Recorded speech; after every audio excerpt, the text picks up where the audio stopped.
During the torch relay for the Beijing 2022 Paralympic Winter Games, torchbearer Peng Yuan managed to finish her task with the help of a wearable exoskeleton robot.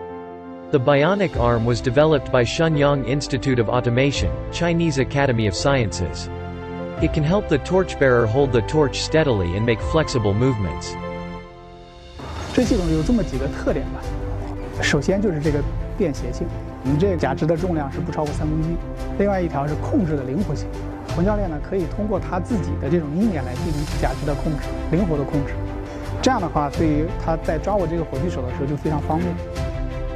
我们也是希望能够通过我们这样的一个不断的一个磨合，提升我们假肢的性能。